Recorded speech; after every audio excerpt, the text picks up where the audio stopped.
प्रिय पाठकों, आज जिस विषय को मैं आपके समक्ष रखने की तैयारी में हूँ, वो मुख्यतः जेपीएससी की परीक्षा के संदर्भ में, मुख्य परीक्षा के संदर्भ में पेपर 4 जो है, उसके खंड बी पर लोक प्रशासन विषय को स्थापित किया गया है।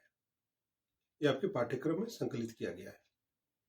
तो उससे जुड़े हुए उस पहले चैप्टर से ही, जिसमें लोक प्रशासन का अभिप्राय, उसका अर्थ, उसके कार्य और उसकी महत्ता अर्थात उसके महत्व को चिन्हित किया गया है। तो इस शीर्षक को केंद्रित करते हुए राज्य स्तर की परीक्षा, खासकर जेपीएससी के संदर्भ की मैं बात करूं, यदि उसको लेकर एक प्रश्न किया जाए कि लोक प्रशासन का अभिप्राय क्या है, उसका अर्थ क्या होता है ना, उसकी क्षेत्र क्या होते हैं और उसकी महत्व क्या होती है, इस पर प्रकाश डालें। यदि इस संदर्भ में यदि कोई प्रश्न आए तो उसे आप बिंदुवार कैसे इसकी व्याख्या प्रस्तुत करेंगे और किस तरीके से प्रभावपूर्ण लेख लिखेंगे ताकि परीक्षा में वो परीक्षक को पूरी तरह से आपके व्याख्यान का सार समझ में आ जाए। तो चलिए इस प्रश्न की व्याख्या मैं आप तक पहुंचाने की कोशिश करता हूं।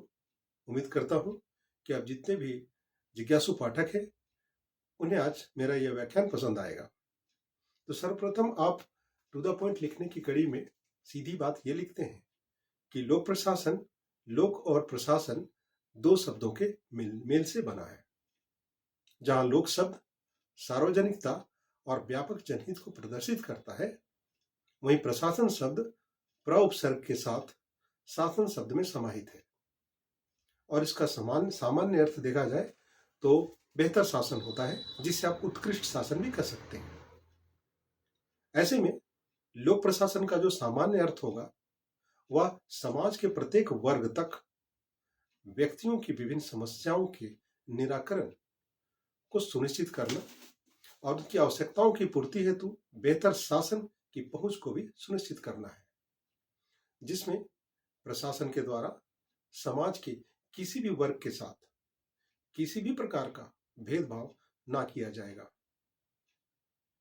तो स्पष्ट है कि बगैर किसी स्वार्थ की सार्वजनिक हित के लिए सार्वभौमिक बेहतर नीतियों को निर्मित करना और उसका लाभ लक्षित समूहों तक पहुंचाने का कार्य सिर्फ और सिर्फ सरकार ही कर सकती है।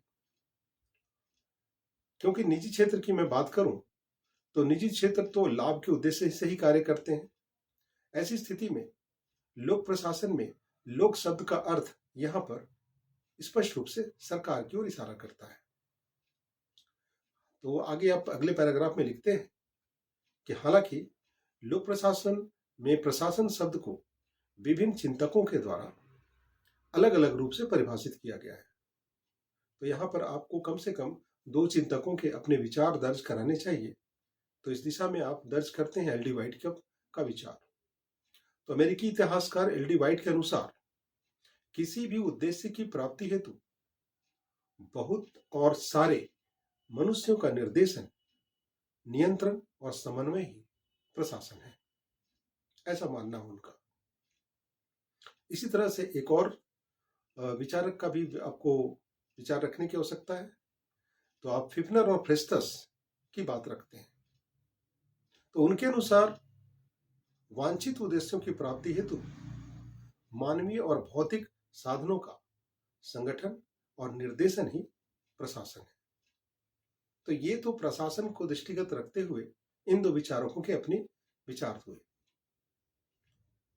तो स्पष्ट है कि प्रशासन का संबंध सहयोग और सामूहिकता से होता है, जो सार्वजनिक प्रकृति को ग्रहण कर लेने के बाद समाज के प्रत्येक वर्ग तक अपनी पहुंच को सुनिश्चित करते हैं। ऐसे में लोक प्रशासन वास्तविक रूप से कहा जा सकता है कि एक कार्यरत सरकार है, जिसके अंतर्गत उसकी भूमिका निम्न तरीके से देखी जा सकती है। जैसे विभिन्न सरकारी लक्ष्यों की प्राप्ति के लिए एक यंत्र के रूप में या मशीनरी के रूप में। इसी तरह राजनीतिक व्यवस्था के में सरकार के एक कार्यात्मक अंग के रूप में। इस तरह आप कहेंगे कि विभिन्न कार्यों के प्रदर्शन के संदर्भ में संगठन की प्रणाली के रूप में। तो इस तरह से आपने लोक प्रशासन के तहत इनको, इसकी जो व्याख्या है, इसको आपको इसकी भूमिका को समझने की आपने अब तक प्रयास किया। हालांकि 21वीं शताब्दी में उदारीकरण, निजीकरण और भूमंडलीकरण ने लोक प्रशासन की जो भूमिका है उसको कहीं ना कहीं सकारात्मक रूप से प्रभावित किया है। और कहा जा सकता है कि ऐसे में लोक प्रशासन स्वयं को किसी भी निश्चित अर्थ से जोड़कर नहीं रख सकता और स्वतंत्र रूप से खुली मानसिकता के साथ विभिन्न अर्थों को धीरे धीरे लोक प्रशासन स्वीकार करता चला जा रहा है, ताकि समय के साथ लोक प्रशासन की भूमिका भी, कहा जा सकता है कि समय के साथ लोक प्रशासन की भूमिका प्रासंगिक बनी रहे। तो इतना कहने के बाद आप लोक प्रशासन की प्रकृति क्या होती है, इस पर भी आपकी दृष्टि जानी चाहिए। तो चलिए उस पर भी प्रकाश डालते हैं कि लोक प्रशासन की प्रकृति क्या होती है। तो इसको समझने के लिए कुछ 2 दृष्टिकोण की आवश्यकता पड़ेगी, या 2 या 3 दृष्टिकोण की आवश्यकता पड़ती है, जिसको आप एक प्रबंधकीय दृष्टिकोण के संदर्भ में देखते हैं, दूसरा एकीकृत दृष्टिकोण के संदर्भ में देखते हैं, और एक और दृष्टिकोण है जिसमें लोक प्रशासन को कला और विज्ञान, या कला या विज्ञान दोनों के रूप में इसको मान्यता मिली है। तो चलिए चलते हैं हम लोग प्रबंधकीय दृष्टिकोण से लोक प्रशासन को समझने का प्रयास करते हैं। तो लोक प्रशासन की प्रकृति का जो प्रबंधकीय दृष्टिकोण है, इनके समर्थकों का मानना है कि लोक प्रशासन की जो प्रकृति है वह केवल उच्च स्तरीय प्रशासकीय निर्णय लेने, नीतियों और कानूनों के व्यवहारिक क्रियान्वयन को सुनिश्चित करने और प्रशासनिक संगठन के नियंत्रण तथा व्यवस्था बनाने तथा नियोजन तथा वित्तीय प्रबंधन से संबंध है, ऐसा प्रबंधकीय दृष्टिकोण वाले समर्थक मानते हैं। अर्थात कहा जाए तो संगठन में उत्तरदायी और उच्च पदों पर आसीन व्यक्ति तथा उनके कृत्य ही लोक प्रशासन की प्रकृति और क्षेत्र को स्पष्ट करते हैं। आज की तारीख में अगर इस विचार को मानने वाले विचारकों के नाम लिए जाए तो लूथर गुलिक और साइमन का नाम आता है। इस तरह से विचारकों ने इस तरह के प्रबंधकीय दृष्टिकोण का समर्थक माने जाते हैं।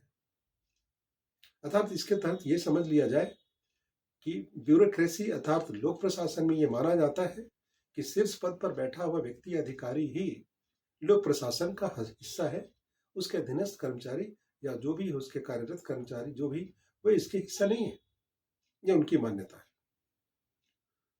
जबकि एकीकृत दृष्टिकोण इसका विपरीत माना जाए तो इस दृष्टिकोण के समर्थक यह मानते हैं लोक प्रशासन में केवल उच्च स्तरीय पदाधिकारी और उनकी प्रबंधकीय प्रणाली है ना, और प्रबंध ही सम्मिलित नहीं है, बल्कि उस संगठन में कार्यरत जितने भी कार्मिक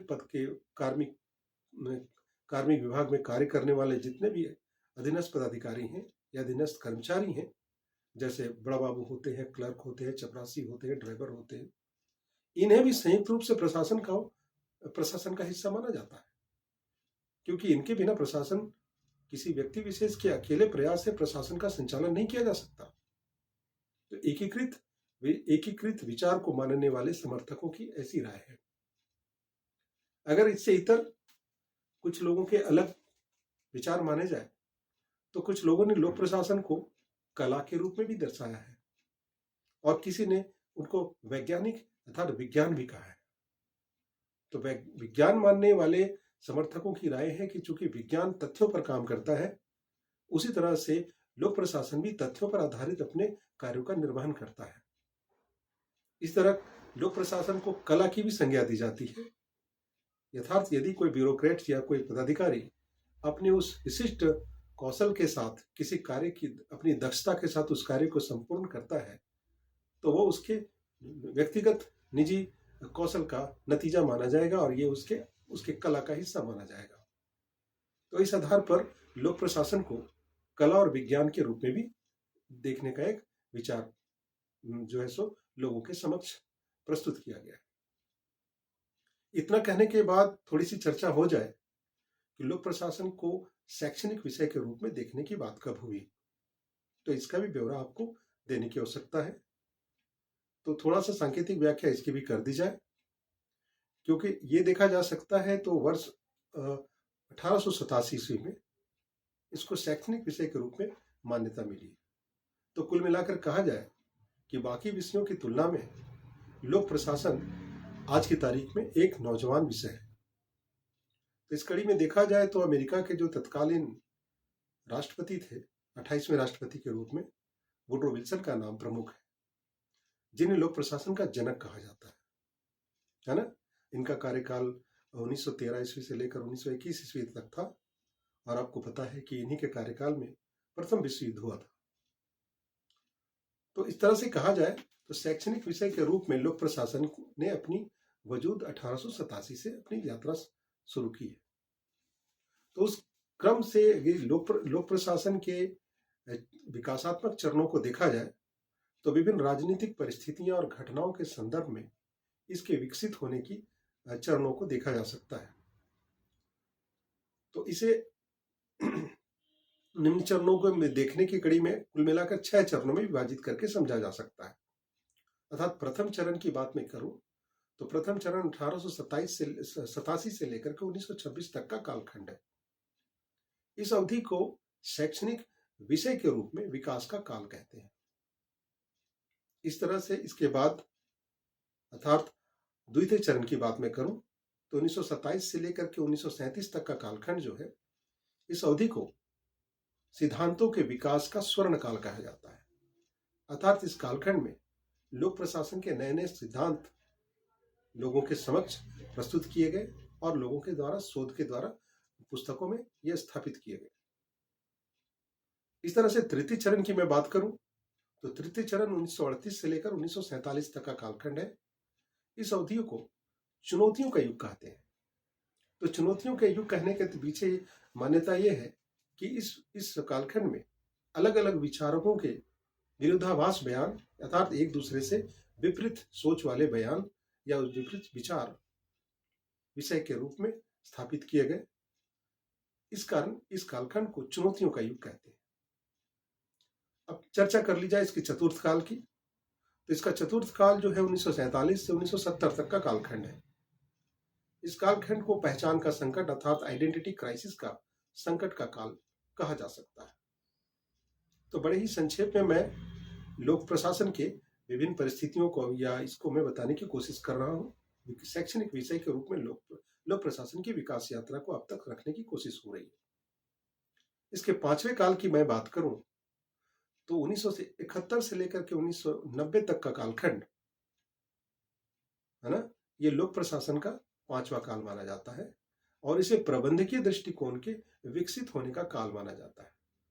अर्थात इस कालावधि में प्रबंधकीय दृष्टिकोण अधिक विकसित हुए, जिसमें शैक्षणिक विषयों में प्रबंधकीय दृष्टिकोण को स्थापित किया गया। इस तरह से अंतिम काल जिसको छठा काल कहेंगे, छठा चरण कहा जाए, तो छठा चरण कहा जाए तो इसमें 1991 से लेकर के अब तक जो स्थितियां बनी हैं, उसमें लोक प्रशासन एक नौ लोक प्रबंधन के साथ और नौकरशाही की इसमें इनपुट ज्यादा देखी गई, इसलिए इस काल को नौकरशाहीकरण का काल माना जाता है। तो अभी तक मैंने आपको लोक प्रशासन के शैक्षणिक विषय में इसकी क्रमिक यात्रा को बताया। अब चलिए अपने प्रश्न के अंतिम हिस्से पर हमारी दृष्टि जाती है, अर्थात लोक प्रशासन का महत्व क्या है। तो चूंकि जैसे प्रश्न की डिमांड होती है, आपकी व्याख्या प्रश्न के उसके अनुरूप ही होनी चाहिए। तो प्रश्न चूंकि कहाँ पूछा ही गया है कि लोक प्रशासन का अभिप्राय क्या है, उसके कार्य क्या है, उसके क्षेत्र क्या है और उसके महत्व क्या है, तो जो रिक्वायरमेंट है उसी के इर्द गिर्द आपकी व्याख्या जो है सो केंद्रित होनी चाहिए। तो चलिए महत्व पर प्रकाश डालते हैं। तो कहा जाए कि सभ्यता के विकास के साथ ही किसी न किसी रूप में लोक प्रशासन जो है सो या प्रशासन जो है सो प्रारंभ से ही मौजूद रहा है और समय से ही इसकी महत्ता में वृद्धि भी देखी गई है। प्रशासन के साथ लोक शब्द का जुड़ना स्वयं में इसको सरकार से संबद्ध करता है और यही लोक प्रशासन वास्तव में या कहा जाए तो वर्तमान में आधुनिक राज्य की दिशा और दशा को भी तय करता है। स्पष्ट है कि लोक प्रशासन के संदर्भ में भी राज्य के लोगों का अस्तित्व और विकास संभव हो पाता है। अगले पैराग्राफ में आप लिखते हैं कि लोक प्रशासन की महत्ता के संदर्भ में यहां पुनः आपको दो विचारकों की राय रखनी चाहिए। तो एक डोनेम नामक विचारक की राय रखते हैं आप, उनका कथन यहां महत्वपूर्ण है कि यदि सभ्यता का विनाश होता है या सभ्यता असफल होती है तो इस असफलता का मुख्य कारण प्रशासन की असफलता ही मानी जाएगी। इसी तरह डिमोक का भी कथन आपको यहां पर अंकित करना चाहिए। उनके अनुसार लोक प्रशासन का कथन कहा जा सकता है कि प्रशासन की व्यापकता को प्रदर्शित करता है, कि प्रशासन का क्षेत्र इतना व्यापक हो गया है कि उनका दर्शन आज की तारीख में जीवन दर्शन के समान हो गया। तो लोक प्रशासन की महत्ता को दृष्टिगत रखते हुए आपने अपनी बात को रखने की कोशिश की है। आगे आप लिखते हैं कि वर्तमान समय में लोक प्रशासन की महत्ता में वृद्धि के कुछ कारण हैं और वो कौन कौन से कारण से संभव हो पा रही है, उन कारणों को आप बिंदुवार स्थापित करना चाहेंगे। तो आप इस प्रकार लिखते हैं कि समय के साथ वैज्ञानिक और तकनीकी विकास ने लोक प्रशासन के कार्यक्षेत्र को एक तरह से देखा जाए तो व्यापक बना दिया, जिससे कि लोक प्रशासन की महत्ता बढ़ गई। अगले बिंदु की ओर आप लिखते हैं कि जितने भी लोक कल्याणकारी संकल्पनाएं हैं उसने राज्य की जिम्मेवारी को एक तरह से पहले से ज्यादा बढ़ा दिया है, जिसके कारण लोक प्रशासन की महत्ता में वृद्धि होती चली जा रही है। इतना ही नहीं, अगले पॉइंट पर आप लिखते हैं कि औद्योगिक विकास के फलस्वरूप राज्य में जो बढ़ती हुई आर्थिक और सामाजिक समस्याएं जो है वो भी लोक प्रशासन की महत्ता को एक तरह से वृद्धि करती थी, ताकि लोक प्रशासन ही वो ऐसा विषय हो जाता है जिससे इस तरह की असमानताओं को पाटने में लोक प्रशासन अपनी प्रभावी भूमिका निभाता है। अगले पॉइंट पर आप लिखते हैं कि समय के साथ प्राकृतिक आपदाओं और जनसंख्या में वृद्धि एवं सामाजिक सौहार्द में जो कमी देखी जाती है उस पर लोक प्रशासन के महत्व को महसूस किया जाता है ना। उस अवधि में लोक प्रशासन ही एक ऐसा कहा जा सकता है विधि है जिसके मार्फत आप इन तमाम समस्याओं के समाधान के लिए अब लोक प्रशासन की ही पहल देखी जाती है।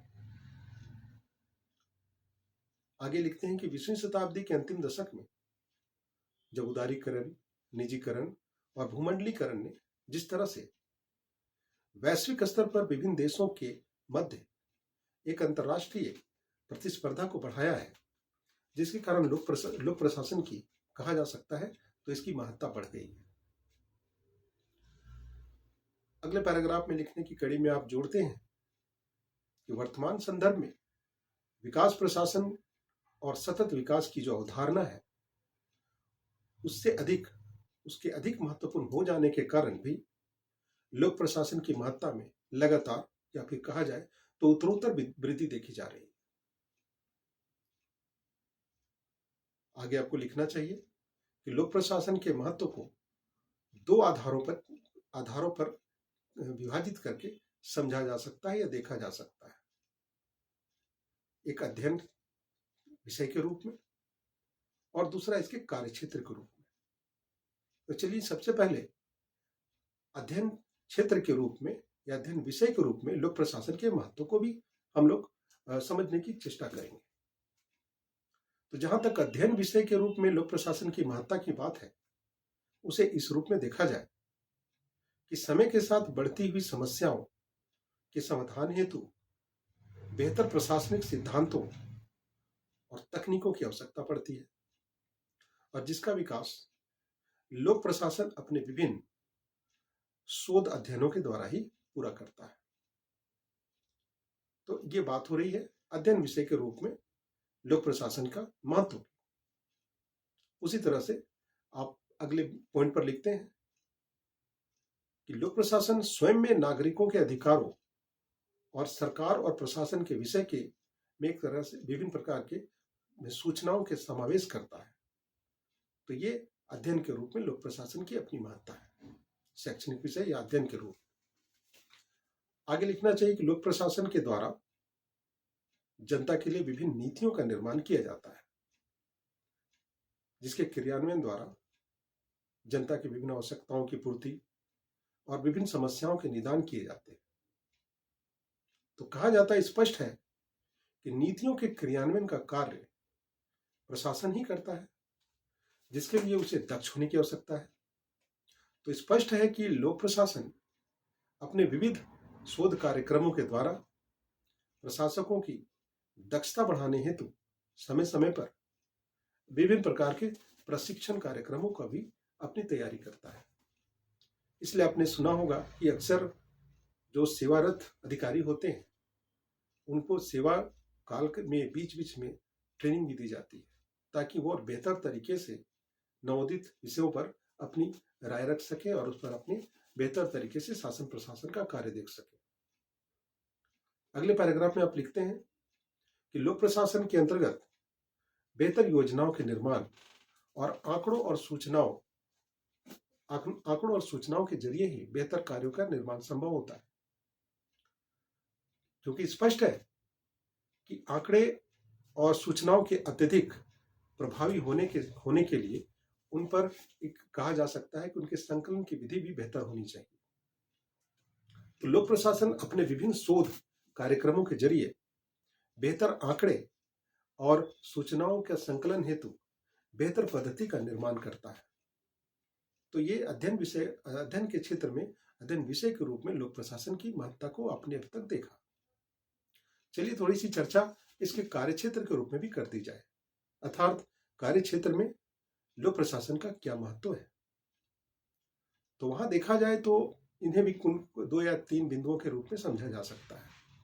जैसे अभिशासन के तंत्र के रूप में, तो इसे ऐसे समझा जाए कि किसी भी देश में वहां की जो सरकारें होती हैं, उस सरकार की जिम्मेवारी होती है कि वहां अपने देश में रहने वाले जितने भी लोग हैं उन्हें बगैर किसी रुकावट का विकासात्मक कार्यों का, यूं कहा जाए, उन पर विकासात्मक कार्य तक पहुंचाया जाए, अर्थात बिना किसी रोक के विकासात्मक कार्य वहां के जन कल्याण हेतु पहुंचाए जाए।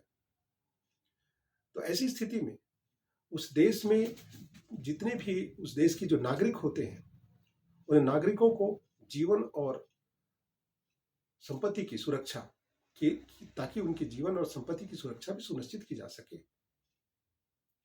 तो इस तरह से अपने अभिशासन के तंत्र के रूप में लोक प्रशासन की महत्ता को देखा।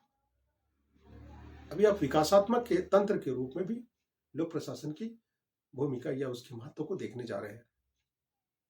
जैसे किसी भी देश में देखा जाए तो जितने भी उपलब्ध संसाधन होते हैं, रिसोर्सेस होते हैं, या जितने किस्म के जो शोध कार्य होते हैं, जितने रिसर्च वर्क होते हैं, या जितने भी इंफ्रास्ट्रक्चर्स आधारभूत जो संरचनाएं होती हैं, उनके माध्यम से ही उस राष्ट्र में विकास संभव होता है।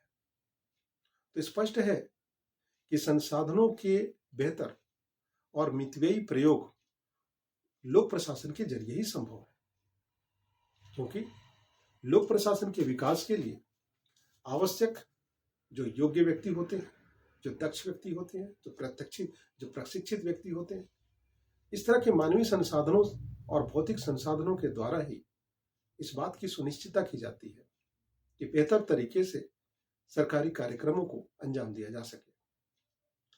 हालांकि विकास के संदर्भ में निजी क्षेत्रों की भी अपनी भूमिका होती है, जिसे नकारा नहीं जा सकता, लेकिन यह भी मानना चाहिए कि लोक प्रशासन को प्रभावी बनाने के लिए निजी क्षेत्र को के लोक प्रशासन को प्रभावी हुए निजी प्रशासन को या निजी क्षेत्र को बेहतर भूमिका निभाया जा सकता है, या उसके बिना बेहतर निजी क्षेत्र अपनी भूमिका नहीं निभा सकते।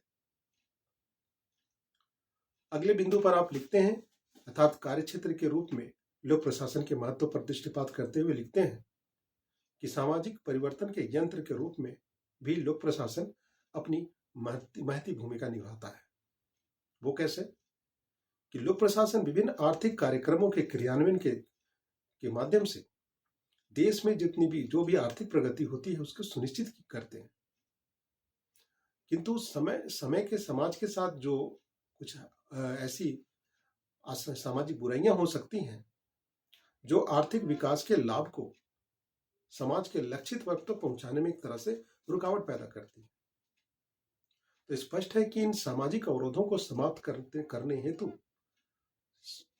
राजनीतिक दृढ़ इच्छा शक्ति और जन सहभागिता की भी आवश्यकता पड़ती है ताकि बेहतर कानूनों का निर्माण किया जा सके। और इन कानूनों का निर्माण सरकार जो है सो लोक सेवकों की मदद से ही करती है। इतना ही नहीं, इस प्रकार देखा जा सकता है कि कार्य क्षेत्र में लोक प्रशासन की भूमिका या उसकी महत्ता को आप इस तरीके से भी देख सकते हैं कि इस लोक प्रशासन कल्याणकारी राज्य के यंत्र के रूप में भी काम करता है। जैसे आज आप देखते हैं विभिन्न प्रकार के सरकारी योजनाएं, जैसे इंदिरा आवास योजना हो गया, सुकन्या समृद्धि योजना हो गया, है ना, उस तरीके से आयुष्मान भारत योजना हो गया, वृद्धा पेंशन जैसी योजना हो गई।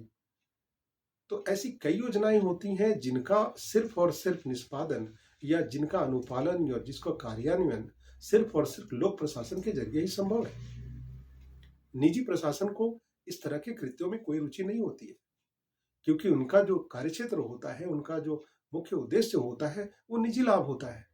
तो ऐसी स्थिति में निजी लाभ के कार्य कौशल को और यहाँ पर लोक प्रशासन के कार्य कौशल को बिल्कुल अलग देखा जा सकता है। इसको दृष्टिगत रखते हुए विश्लेषण से पता लगता है कि लोक प्रशासन अपनी भूमिका गर्भ से लेकर कब्र तक निभाता है और यही इसकी महत्ता है। तो आज मैंने आपको आपके पाठ्यक्रम से जुड़े हुए अर्थात मुख्य परीक्षा के पाठ्यक्रम से जुड़े हुए लोक प्रशासन से जुड़ा हुआ एक विषय, जिसमें लोक प्रशासन का अभिप्राय क्या है, उसके कार्य क्या है, उसके क्षेत्र क्या है और उसके महत्व पर दृष्टिपात किया। आप आम पाठकों को अपने गंभीर पाठक है उन तक मैंने इतनी पाठ्य सामग्री पहुंचाने की कोशिश की। उम्मीद करता हूं कि मेरा यह व्याख्यान आपके परीक्षा उपयोगी होगा। और यदि आपको मेरा यह व्याख्यान पसंद आता है, या मैं पूर्व में भी कई व्याख्यान दे चुका हूं, जल्द ही नई वीडियो के साथ मैं आपके नए विषय के साथ पहुंचूंगा। यदि आपको मेरा वीडियो पसंद आता है तो उसे आप लाइक करें, सब्सक्राइब करें, मित्रों के साथ साझा करें। मैं जल्दी मिलता हूं। धन्यवाद।